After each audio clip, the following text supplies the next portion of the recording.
Tu te reconnais dans cette situation? Tu es en couple, mais tu sens au fond de toi que quelque chose ne va pas. Les disputes s'enchaînent, la communication est de plus en plus difficile, et tu te demandes si cette relation a vraiment un avenir. Et si tu veux éviter de faire les mêmes erreurs que la grande majorité des gens en amour, cette vidéo est faite pour toi. Aujourd'hui, je vais te révéler les 3 pires erreurs que la grande majorité fait dans les relations amoureuses. Car ces petites failles, si elles sont ignorées, peuvent tout détruire. Mais pas de panique, je vais aussi t'expliquer comment les éviter pour que tu puisses construire une relation solide, épanouissante et durable. Mais avant de t'expliquer, si tu souhaites booster ta confiance en toi, tu peux visionner gratuitement une vidéo exclusive qui va t'apprendre pourquoi tu manques de confiance en toi et comment y remédier rapidement, un secret puissant et éprouvé pour renforcer ta confiance sur le long terme et 5 astuces simples et efficaces à mettre en place immédiatement. Si tu es intéressé, c'est le premier en description. Maintenant, passons à la vidéo. Le premier point, c'est le manque de respect qui est clairement un poison silencieux. Tu sais, on parle souvent du respect,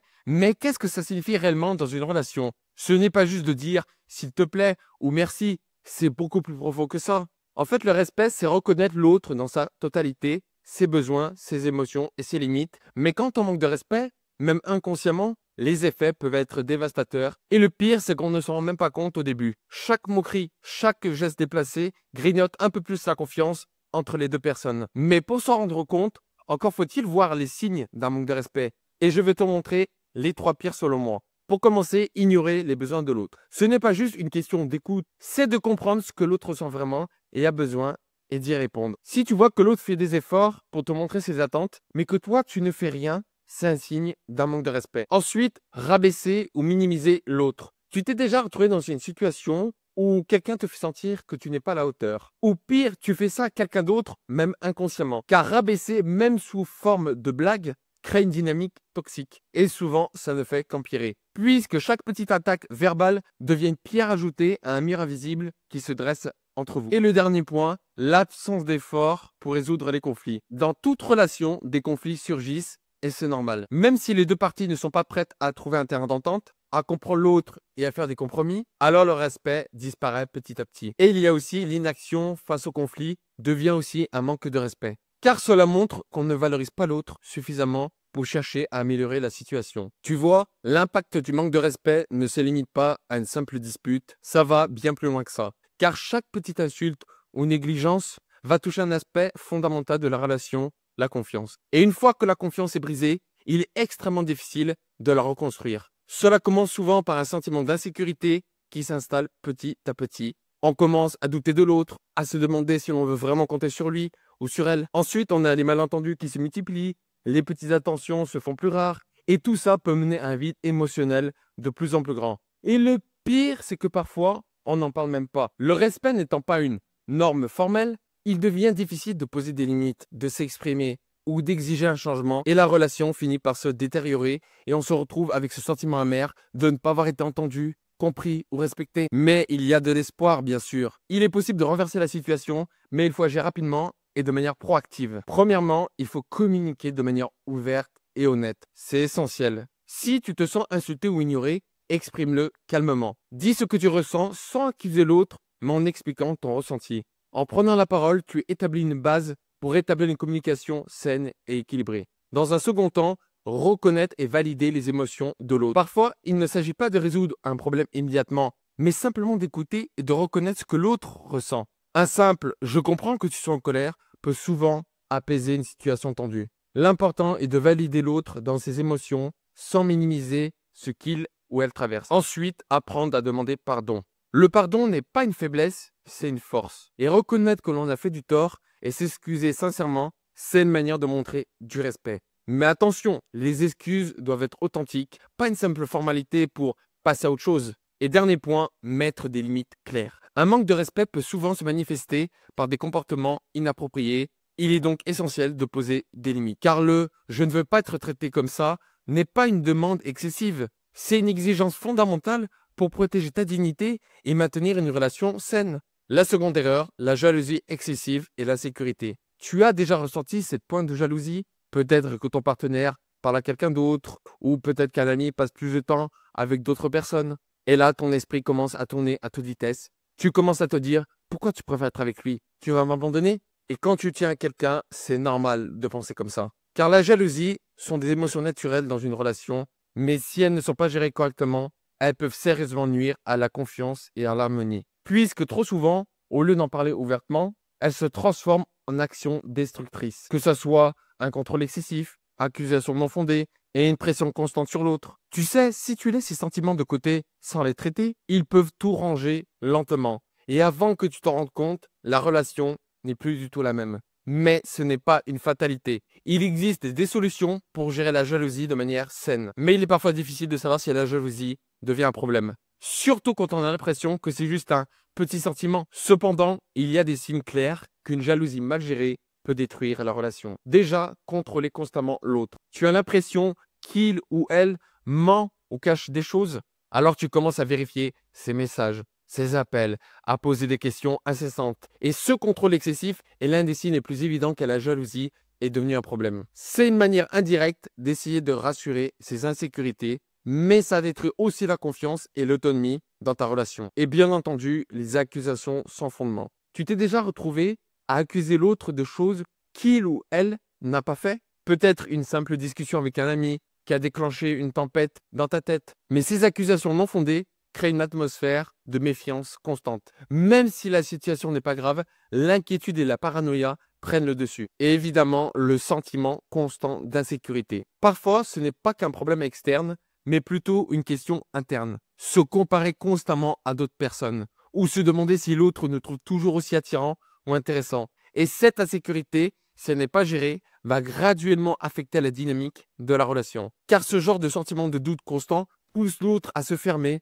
à se distancer et à chercher de l'espace. Tu peux te dire que la jalousie n'est qu'un petit malaise passager, mais en réalité, ces petites tensions ont un effet de plus en plus destructeur au fil du temps. Lorsque la jalousie n'est pas gérée de manière saine, elle devient un poison lent qui s'infiltre dans chaque interaction, chaque conversation et finit par t'isoler de ton partenaire. Parce que tu es constamment méfiant et que tu cherches des signes de trahison ou de tromperie là où il n'y en a pas. Et ainsi, tu crées une atmosphère de méfiance. Et malheureusement, la confiance, une fois brisée, est difficile, voire impossible à réparer. De plus, la jalousie crée aussi des distorsions dans la perception de la réalité. Elle commence à gouverner tes pensées, à te faire douter des intentions de l'autre, à te faire penser qu'il ou elle cherche à te nuire. Et ces pensées obsessionnelles t'empoisonnent et modifient radicalement ton comportement. Et au final, la relation devient alors un champ de bataille où les accusations et les tentatives de contrôle prennent le dessus sur l'amour et la complicité. Mais il est possible de surmonter ta jalousie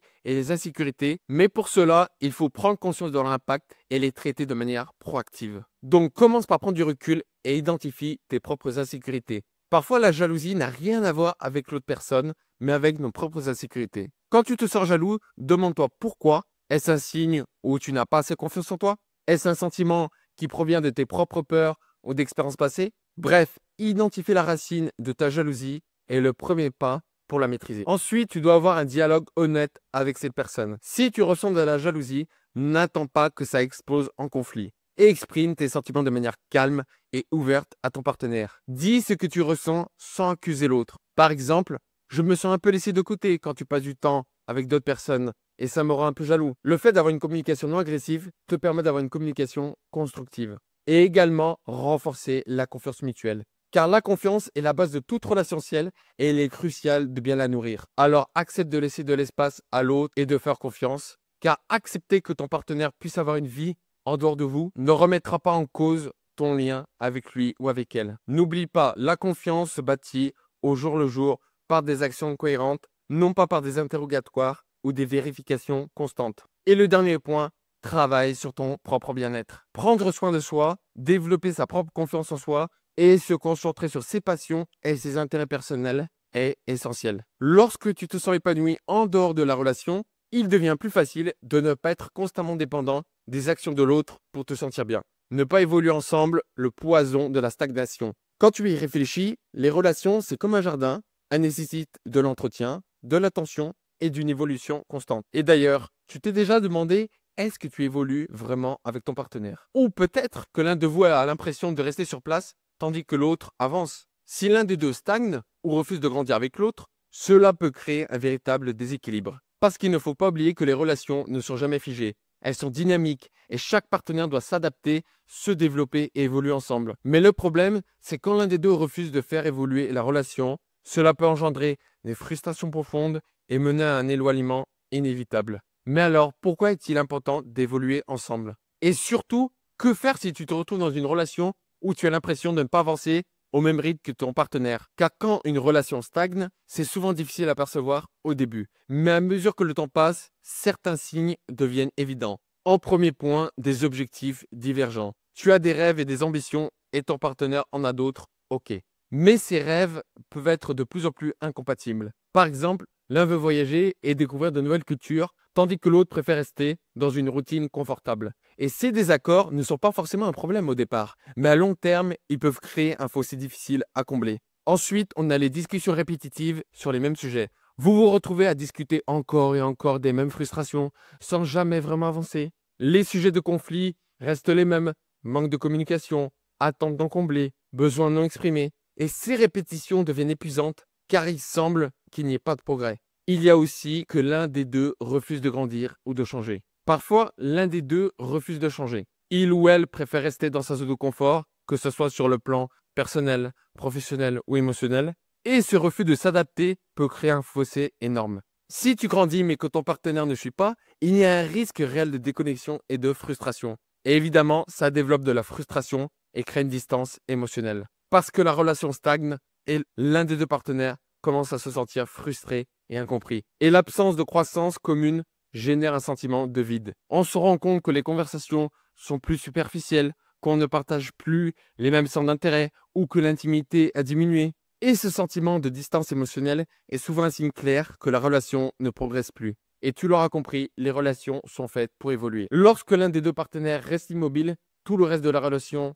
en pâtit. Et ce manque de croissance commune crée un décalage qui, au fil du temps, devient de plus en plus difficile à maîtriser. La stagnation engendre souvent de la frustration. Tu te dis, pourquoi est-ce que je progresse, mais quand mon partenaire reste là, sur place? Cette frustration génère des tensions et peut conduire à un sentiment de non-reconnaissance. Tu t'investis, tu fais des efforts, mais ton partenaire ne semble pas vouloir ou pouvoir suivre le rythme. À un moment donné, cette situation engendre des conflits car la dynamique de la relation n'est plus équilibrée. Et également, l'absence de croissance commune peut aussi entraîner une déconnexion émotionnelle. Car une relation où les deux partenaires évoluent dans des directions opposées crée un fossé difficile à franchir. Car une relation où les deux partenaires évoluent dans des directions opposées crée un fossé difficile à combler. Car chacun devient plus focalisé sur ses propres aspirations que sur le bien-être de l'autre. Et ça peut mener à une rupture, non pas nécessairement physique, mais émotionnelle. Mais comme tout problème, il y a une solution. Et la bonne nouvelle, c'est que ce problème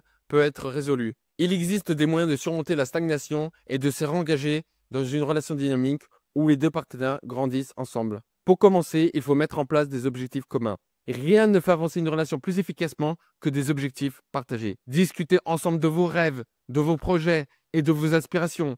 Que vous souhaitez voyager, investir dans un projet ou simplement améliorer votre vie commune, le fait de partager vers un objectif commun crée une dynamique positive et vous pousse à évoluer ensemble. Ensuite, il faut partager et encourager le changement. Une relation saine est une relation où chaque partenaire peut changer et se développer. Si ton partenaire évolue dans une situation différente, il est important de soutenir cette évolution et de t'adapter également. Car le changement ne signifie pas une séparation, il peut signifier une évolution dans la manière de vivre ensemble. Et bien sûr, il faut impérativement avoir pratiqué une communication proactive. Parce que la stagnation survient souvent lorsque les besoins et les attentes ne sont pas exprimés clairement. Alors plutôt que d'attendre que l'autre chante de lui-même, n'hésite pas à exprimer tes frustrations et tes désirs de manière honnête. Dis ce que tu penses de la relation et sois prêt à écouter ton partenaire. Car ne rien dire et tout garder pour toi, c'est le meilleur moyen de détruire n'importe quelle relation. Et dernier point, fais preuve de flexibilité et d'ouverture. Les relations ne sont jamais linéaires. Parfois, tu vas avancer plus vite que ton partenaire, ou vice-versa.